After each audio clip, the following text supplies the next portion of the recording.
1954 সালের আমেরিকান টেলিপ্লে রেগিনাল্ড রোজ লেখা 12 angry man নিয়ে সিডনি লিউমেট 1957 সালে হলিউডে একটি সিনেমা বানায় 12 অ্যাংরি ম্যান।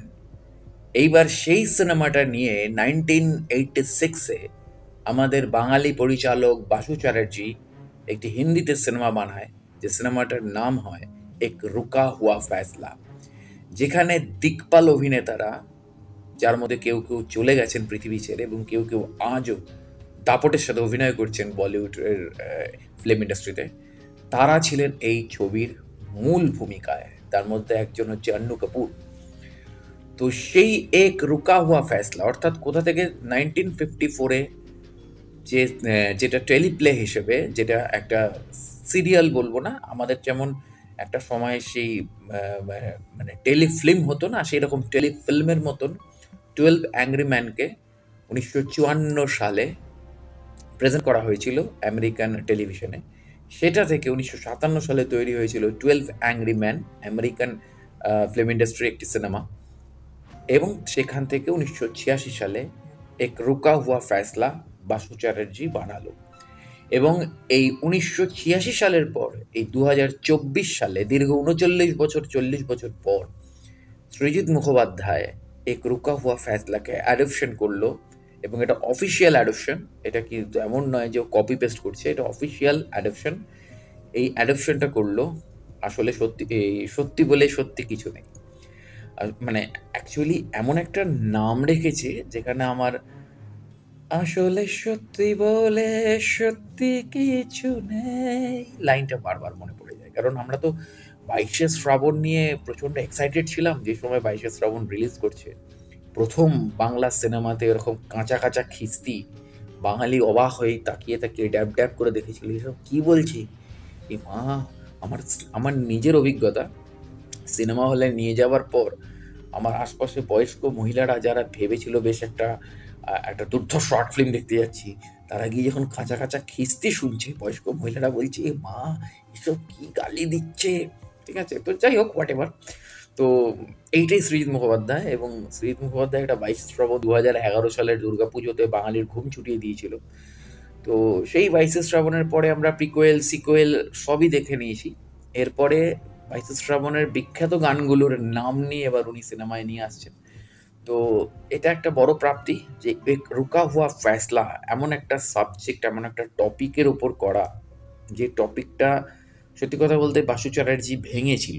কারণ 12 অ্যাংরি ম্যানে যে টপিক দেখানো হয়েছিল সেটা American culture, American jurisdiction section বা জুরিডিকশন সিস্টেমের ওপর। সেটাকে যখন আমাদের ভারতীয় সংবিধান, ভারতীয় আইন ব্যবস্থার ওপর ভাঙা হয়েছিল, বাসু চ্যাটার্জি যখন ভেঙেছিল 1986 সালে, তখন কিন্তু আইপিসি ছিল। এবার 2024 সালে যখন সেই জুরিড সেকশন বা সেই আইনি ব্যবস্থার উপর যখন আঙুল তোলা হচ্ছে, তখন কিন্তু বিএনএস অর্থাৎ ভারতীয় ন্যায় সংহিতার উত্থাপনের সময় শুরু হয়ে গেছে। তো সেখানে দাঁড়িয়ে এটা খুব তাৎপর্যময় একটা সময় 2025-এর এই সময়টা, জানুয়ারি মাসটা। কেননা 2025 26 এরকম সময় থেকেই আরও মারাত্মকভাবে ইমপ্লিমেন্ট শুরু হয়ে যাবে বিএনএসের। তো অলরেডি শুরু হয়ে গেছে। তো সেই জায়গা থেকে দাঁড়িয়ে সৃজিত মুখোপাধ্যায়ের এই সিনেমাটা প্রচণ্ড তাৎপর্যপূর্ণ একটা সিনেমা, এবং সত্যি সিনেমাটা দেখার জন্য মুখিয়ে রয়েছে। এবং সবচেয়ে বড় জিনিস হচ্ছে কাস্টিং, কে নেই, কাকে বাকি রেখেছে সৃজিত মুখোপাধ্যায়। মানে বড় বিগ নেম ছাড়া, মানে বুম্বাদা ছাড়া, জিৎ দেব ছাড়া বাদবাকি প্রায় সবাইকেই ঢুকিয়ে দিয়েছে, অনেকটা জুলফিকারের মতো।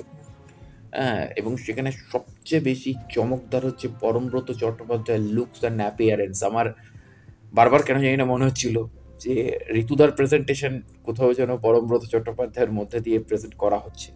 তো এক্স্যাক্টলি সেই জায়গা থেকে দাঁড়িয়ে ঋতুদার প্রেজেন্টেশনটা দেখার খুব মানে মুখিয়ে আছি পরমবাবু। কেননা পরমবাবু এর আগে এরকম একটা চরিত্র করে এসেছিলেন, যেখানে একটা বিখ্যাত গান ছিল তুই ছুলি যেমন। সিনেমাটার ঠিক নাম মনে পড়ছে না এই মুহূর্তে, আসলে অনেক রকম তো এরকম সিনেমা বেরিয়ে যায়। তো সেখানে এরকম একটা চরিত্র করে এসেছিলেন, হার্ডকোর বাস্তব চরিত্র। Is a very good actor, মানে ব্রিলিয়ান্ট অ্যাক্টর। কেননা আমি পরমব্রতর আপনারা পরমব্রতর কি ছবি দেখেছেন আমি জানি না, কিন্তু আমি পরমব্রতর ফ্যান হয়েছিলাম কালের রাখাল দেখার পর। শেখর দাসের বিখ্যাত ছবি কালের রাখাল। কালের রাখালে জাত চিনিয়েছিল পরমব্রত চট্টোপাধ্যায়, হু ইজ পরমব্রত।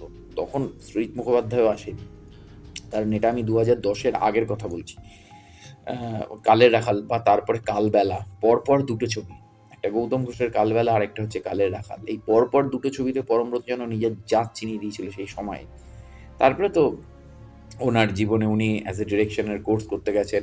তো এক্স্যাক্টলি সেই জায়গা থেকে দাঁড়িয়ে পরমব্রতর কাছ থেকে অনেক বেশি আমাদের আকাঙ্ক্ষা থাকে, অনেক বেশি চাহিদা থাকে।